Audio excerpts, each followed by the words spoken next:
IBM. Hi everybody, just wanted to ask everyone for a quick favor. We're running a brand survey right now and would really appreciate it if you could let us know what you think about the advertising on IBM. Go to ibmpodcast.com/survey and do let us know. As part of this, we'll be selecting 10 random participants and sending them some IBM swag, so do fill out those surveys.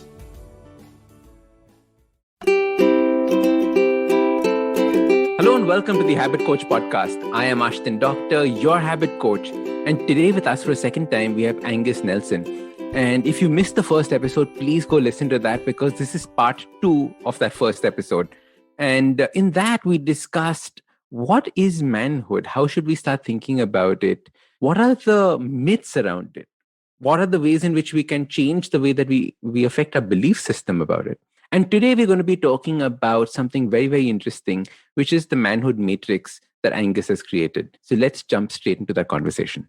So, if you look at, in the Manhood Matrix, I'm going to stack this real quick for you.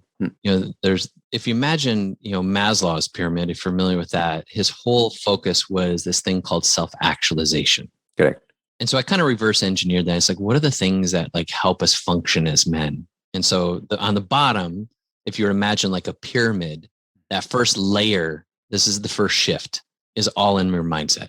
Like these things we're talking about is how I'm perceiving things around me may not be how they are actually. And so when I shift my mindset to see through a different lens, things change. It's that information that's now programming me and seeing a place of growth, opportunity, ease. Now I'm in this place of value. Now I'm in this place of power, right? Stack on that this next piece, which is your attitude. Another word for this might be, like a philosophy. Life is happening to me is a really junky thought process.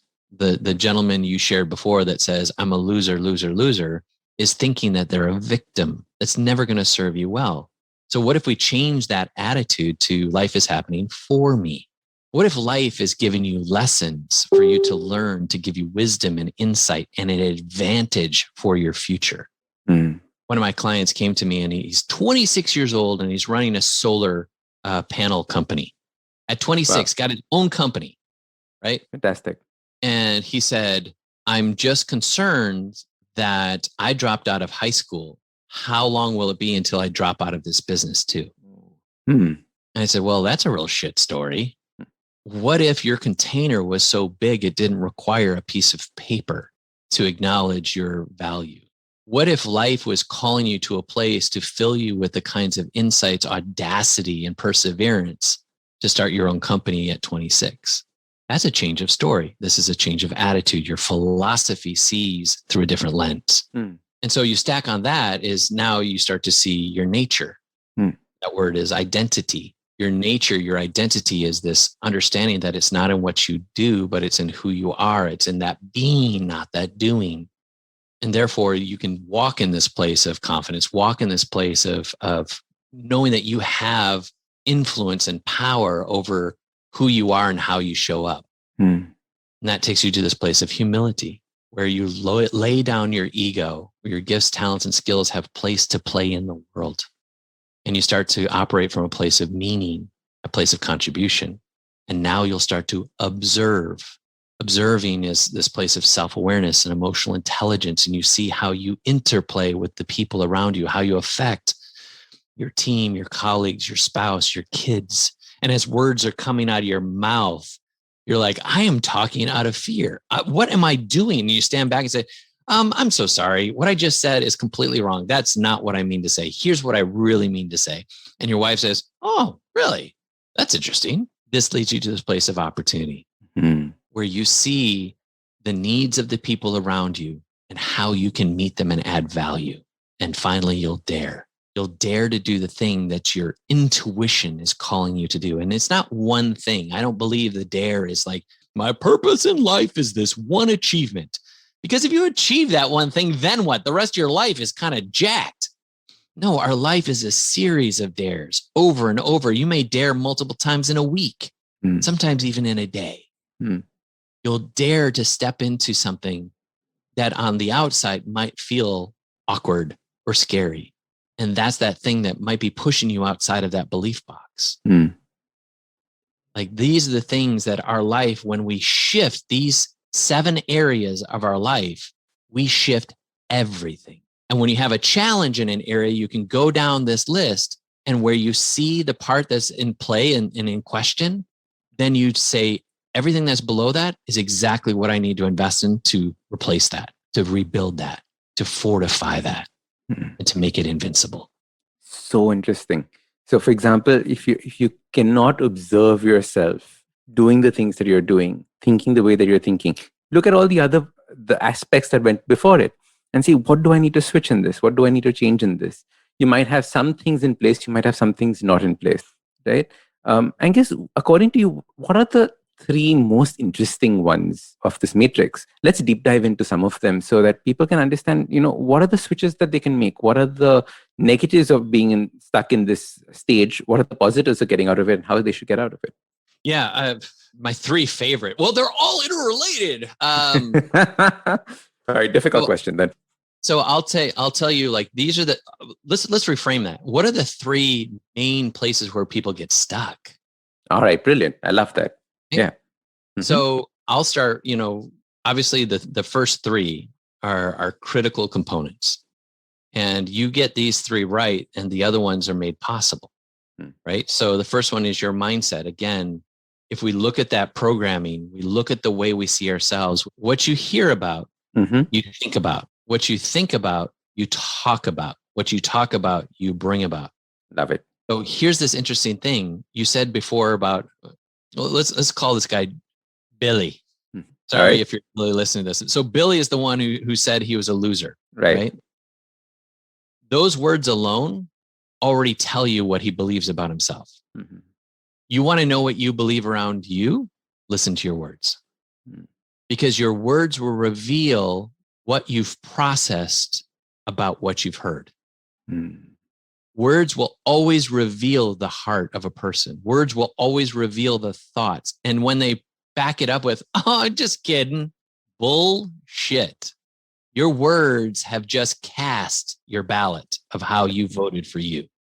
This is this element that is, I wish they taught in schools, that sticks and stones may break your bones, but words will never hurt you. That is the biggest line of shit I've ever heard in my life, because words have crippled destinies. Words have toppled legacy. Words have massive power, and that power is far deeper than broken bones. A broken bone will heal, but a broken heart requires a ton of intention. And most people aren't equipped with the right kinds of things, splints, or whatever. The metaphor is falling down on me here. Whatever it is to repair that heart is not the same as repairing that bone.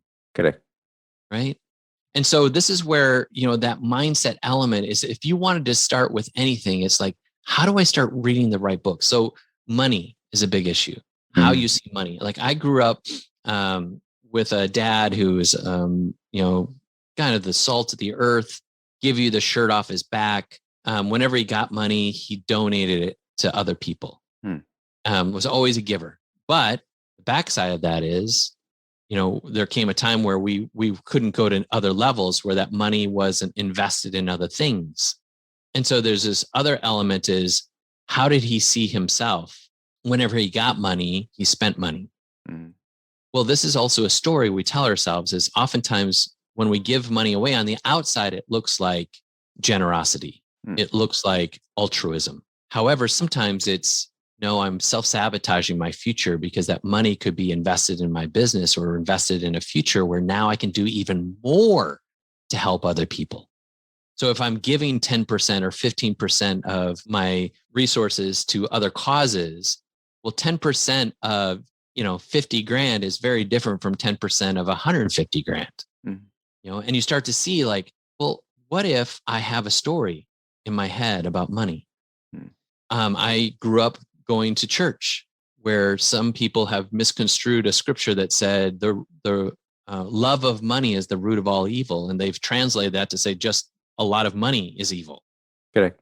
And people who are wealthy are just some bitches. Like, they are just selfish, they're jerks, they're arrogant. And you've built a story that people who have money are a certain way. And now you've sabotaged yourself from actually getting money. Correct.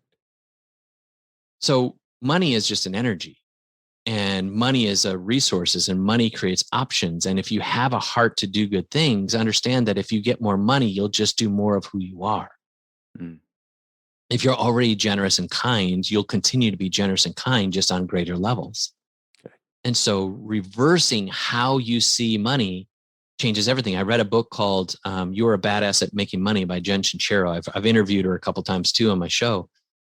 Changed the way I saw money.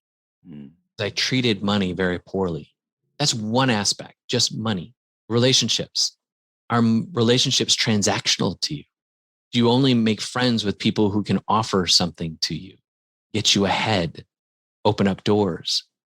Well, you've got a bad story around relationships. Like, these areas in our life seem inconsequential, and yet they're dynamic and powerful in how they constrict what's available to us. Do we think that spiritualism is just, woo woo? Oh, it's just, you're going to do those mantras and you're going to meditate and you're going to visualize. Wow, don't you have a lot of time on your hands? Or understanding that I'm giving myself space and margin to let go of some of those old beliefs, to let go of what I feel in my emotions and my impulses, and instead observe a world around me and then start to manipulate it and create it in my own capacity and creativity. And now, from that place of expansion we talked about before, I'm starting to add my own special sauce to the universe. Why I was born, why I'm here, my part to play. And suddenly, if everyone got on this frequency, our world could actually change. And when you see people, I'm going to go on a whole nother tangent here, but when you see people speaking negatively around our world, and words have power, what kind of world are we creating? We have to change. What you hear changes your thoughts, right? Yep. And like you said, the sticks and stones, you can see those scars. The ones with the words, you can't see those scars. And if you can't see those scars, you can't find them. You can't find them, you can't heal them. And it becomes this vicious circle. And I love the way that you were talking about, the whole mindset of everything that's taking place, and mindset around money, mindset around relationships, mindset around spirituality. People don't even think about, right? That is the least tangible of them all. Yeah. And strangely, that's the one that actually gives you the most growth. The habit coaching business came from a meditation that I had. Yeah. And just a few days ago, I had another meditation where an instruction came of completely changing the business model, which is very, very scary, which goes right up to the dare part of your matrix, because I am shit scared of making this decision, but it's going to happen. So so it's so interesting about how you can tie in spirituality with what you're doing and the mindset that you have towards it. Beautiful mindset, big one.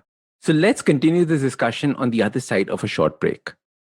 Hey, it's been another great week on the IBM Podcast Network. On Naan Curry, Sadaf artists stir up a hot pot of stories exploring the age-old breakfast of Old Delhi Nihari. This is a must-check out from the #1 food podcast in India. We'd like to welcome Audiogan to the network. It's an old show about design. We want to kick off this season with Jay Datta, design head at Make My Trip and Go Ivy Bo. He's also the founder of Design Up. Positively Unlimited gets a makeover. Check out the revamped show Say No to Drama with Chetna and learn how to avoid drama in your life. Home is where the heart is. Marathi Kirkitun helps us understand more about homes. Osmara with Sid, Siddharth asks a pertinent question: is jealousy good for you? And on the Musafir Stories, get introduced to the headhunters of Nagaland. Do follow us on social media. We're IVM Podcast on Twitter, Facebook, Instagram, and LinkedIn. And remember, if you're enjoying this show or any other show for that matter, please do tell a friend. Word of mouth is the best way to spread the word about a podcast you love. And finally, we'd like to thank our sponsors this week: Seat, Cred, Global Victoria, Bank of Baroda, Intuit India, and CoinSwitch Kuber.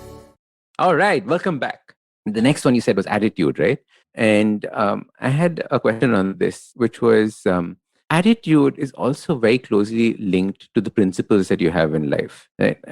And how do you go about creating A, the attitude, and B, the principles that you should live your life? Yeah, so these are like, in this area of principles, it's like, we're worldview, I think, is how I just want to summarize this. Mm-hmm. Your attitude is a process of, or a product of, the worldview that you choose. So My morning manifest, I told you we have like the 6-page document. There's one section there that I just call principles. And this creates these attitudes. It's like, do I see the world happening to me or do I see the world happening for me? We shared that part, right? That's one aspect. Another element might be the way I see humanity. Like, are we just here for just a short period of time and then it's done and we're dead? What's the point? Everybody's just selfish. Everybody's just angry. I'm just going to check out. Like, that's a massive worldview that is so detrimental to anything enjoyable. So how do you fix that? You have to expose yourself to something different. It could be literature, poetry, even some of the old politics. If you start reading some of the statures of great leaders, like these things can shift how you see your world, how you see your impact or your influence. Some of the great philosophers, Marcus Aurelius. You want to spend some time wrapping your brain around some stuff? Like, go read some Marcus Aurelius. It'll like jack you up in all the best of ways, right? And these were great thinkers that saw the world through a lens that in many cases, like today, we've forgotten. If we were to take a look at some of our greatest leaders today, the people who are leading some of our countries, and we say, well, maybe their character and their nature is not the best. They got there because of some kind of political prowess. In other words, they knew how to play a game. Well, that sucks. How do we build leaders in our next generation? How do I parent my child in a way that they would be equipped with the fortitude to lead their company or their state or their country? Like, what if I took that kind of intention with my kid that said, you're going to be a world shifter. You're going to change the world in some form, not some platitude, not hyperbole, but I'm giving you equipment and tools to actually think, to dream, and have the audacity to do. Like, these are things that now, not only am I looking at my attitude or, again, philosophy, but now I'm entrenched and committed to equipping my next generation with a new philosophy, a different philosophy. And I love to throw around the word indoctrination because we're always being indoctrinated. Every one of us are constantly being indoctrinated by the things that we listen to, right? Correct. So as a parent, is my indoctrination to my kids about their excellence, or is my indoctrination to them about their abundance? Because if I put it on excellence, it's based on performance. If I put it in abundance, I frame them for being. And the excellence becomes a natural byproduct. So these are the attitudes that we have to take, is like seeing the world through a different lens and then calling bullshit and being really gut level honest on the things that are no longer serving us. Yeah. Like you said, abundance, right? Forget that. People listening are saying that, how could you think about abundance when I'm just trying to survive right now? Right? I'm just trying to survive in this marriage. I'm trying to survive in this job. I'm trying to survive with this. I'm trying to survive with my finances. And you're talking about me coming and changing the world and running the country. And that is exactly what we're saying, because we're saying that if you could just start thinking about what would your character be like if you were running the country? What would your character be like if you were making a change in society? What were the principles that you would need in order to run the country, right? The way that you think is fit. That itself is the change that we're talking about. Forget about whether you're in survival mode or not. But the mental shift needs to come first before you can see a shift in your life. Yeah. You wanted to say something? Yeah, because you're nailing something really important. Because if someone's listening, if you're listening right now, I want to speak to you. About 5 years ago, my wife and I had $400 to our name. We had over leveraged and over indexed on a company that we were starting, thinking that it was going to turn around. Jacked up all of our credit cards. And I had to face my wife and tell my wife, we've got to sell our house. And that was a really humbling season for me, and was also a catalyst for me to figure out some stuff in my own head. I had those stories about money that I shared with you. I had those stories about sabotage. Oh, I screwed up this area in my past. I'm just going to screw up this area in my future too. These are all the programming that I had, and what I've built today is a product of being in that situation and finally getting to a place where I knew I had to do something different. And so if you're in that place, what we're sharing with you is the story, the truth that you can create a different future simply by deciding you can. And then doing what it takes to change and transform your way of thinking, because your internal will create your external. For too long, you've allowed your external to define your internal rather than taking the reins of personal power and say, from now on, I'm going to choose how I'm going to think and believe. And that will produce the behaviors that are required for me to become who I need to become. Because who you are being decides everything. I loved what you just said. It's a decision to think differently, right? I want you to decide that you can change the belief that you have in your mind. And that's all that we're asking. It doesn't necessarily have to be true right now for you, but it is just a decision to change. That's all we're saying. And that is the first step in making this attitude change, this character change, and hence your life change. Mm-hmm. Beautiful. What does the N stand for? Nature, right? Yeah. Nature. Tell us a little bit about that. So this is the other word that I'd love to kind of interchange, but it doesn't fit in the acronym, is identity. Right? Your nature is in your identity. Mm-hmm. And so all of this stuff underscores, like, where do I receive my validation? Where do I receive my sense of self? It's in that identity. Mm-hmm. And so if we've nurtured and cultivated the soil with a mindset and an attitude, then stepping into our identity, into our nature, becomes far more powerful, because it's no longer about the things that we're doing for our validation, for our own sense of self. It's us owning who we are internally, and now we're showing up. And this becomes, again, what I said before, it's that your excellence is a product of the identity, not the other way around. I don't try and be excellent. So now I'm performing, I'm doing, I'm hustling, I'm striving, I'm trying to manipulate and matriculate what my future is going to be. And then I can feel like I'm a champion. Well, here's what I know. Whenever any of my friends have made a significant milestone, I made my first 100 grand, I made my first 500 grand, I made my first million, they typically say something along the lines of, I thought it would feel different. They thought once they got that milestone that would make them feel a certain way. And this is the myth, is that if I get to this, I'll get that. And I love to shortcut, because that is the something behind the something. So I believe if I get this house, then I'll feel happy. Let's just use that as an example. Well, what if we just shortcut that? Forget the house, just go get happy. What do you need to do to get happy? Because if your pursuit is always on the other side of some other achievement, the result that you're looking for is always on the other side of some other achievement, then there's always going to be another achievement you'll have to get to, because you won't be fulfilled and satisfied by the first one. So it's like, well, first I have to get this house, and then I got to get this spouse, and then I got to get my 2.5 kids. And then I got to, and we're filling and ticking all the boxes, thinking one of them, surely one of these things is going to make me feel fulfilled. No.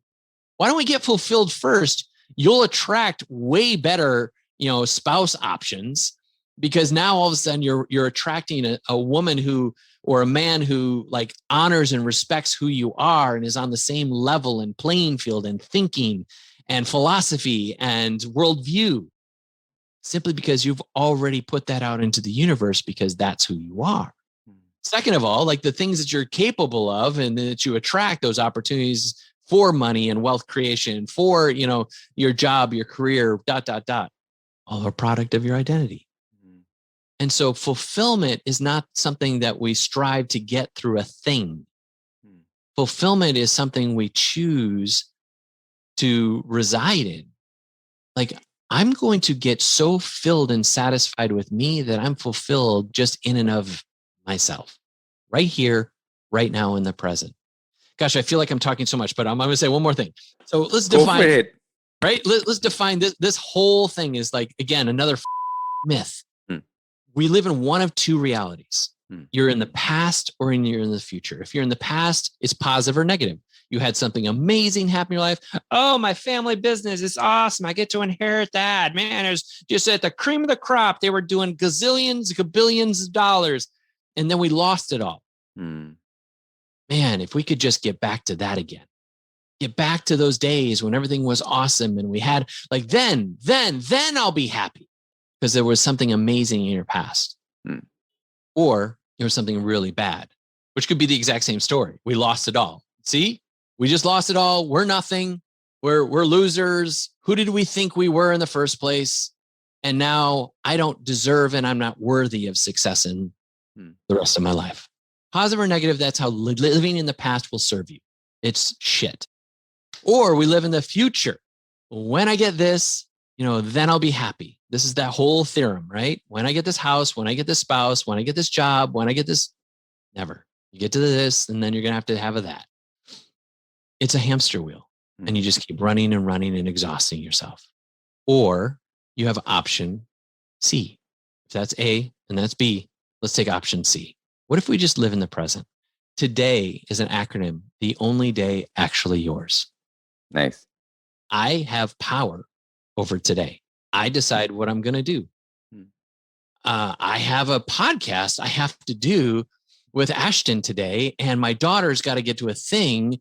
I'm going to have to ask him if we can bump it up half hour so I can make sure to get my daughter to her thing. I have power to make the ask. We have power to shift our time. We just influenced our entire life.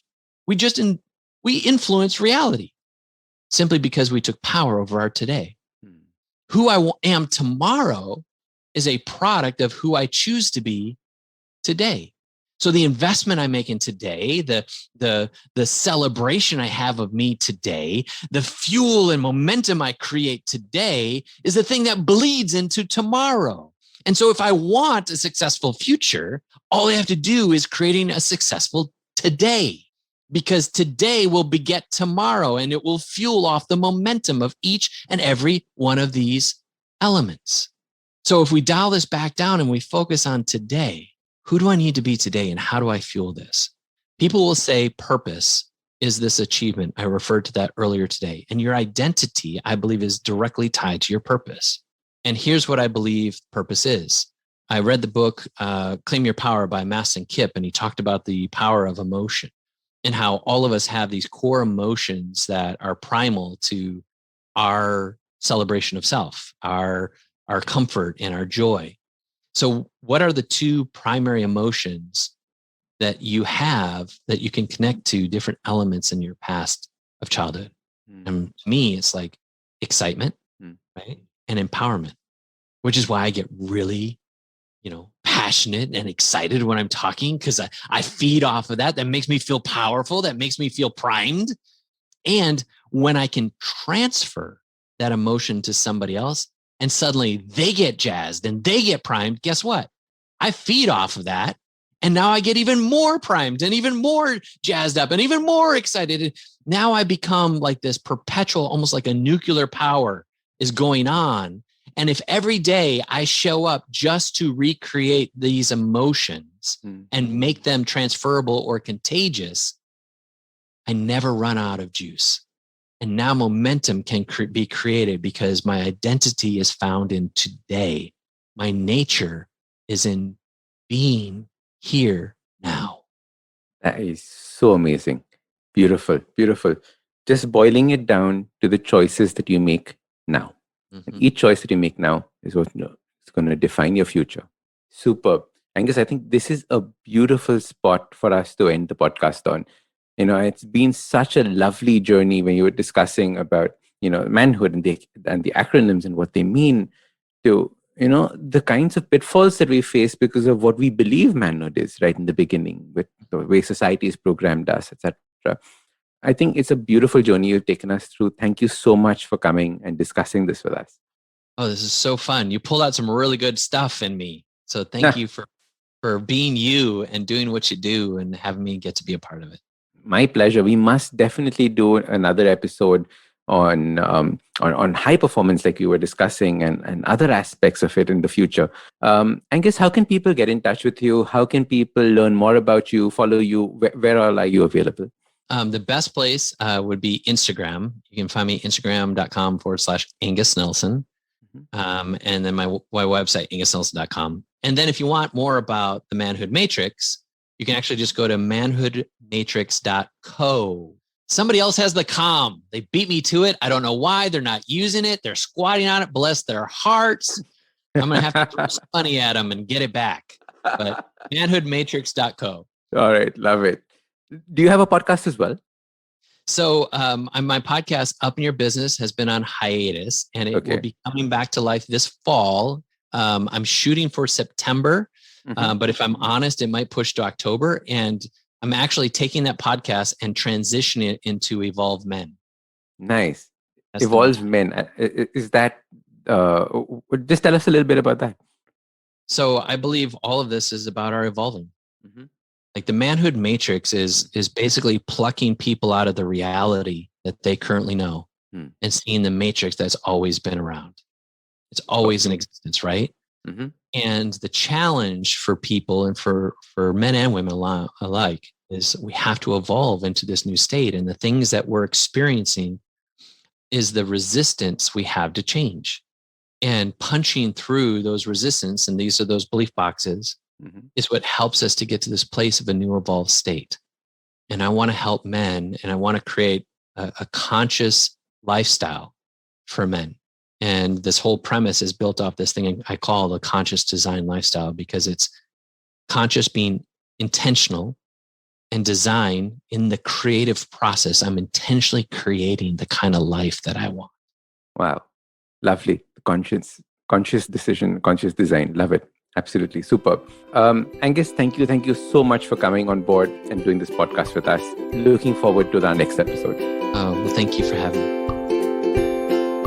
If you like this podcast, don't forget to check out other interesting podcasts on the IBM network.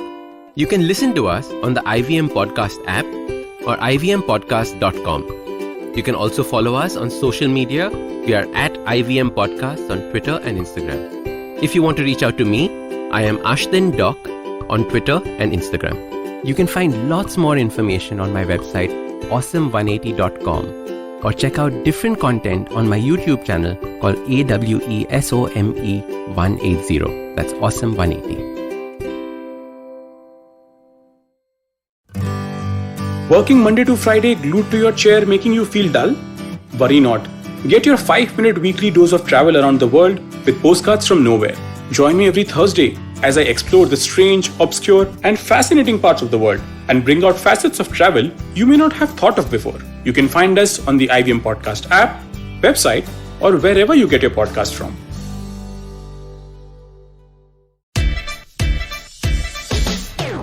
From uncensored and unfiltered chats with the who's who of the entertainment industry, I, Siddharth Kannan, bring your very hardcore chat show called Candid Kannan. Tune in every Friday on the IBM Podcast app or wherever you get your podcasts.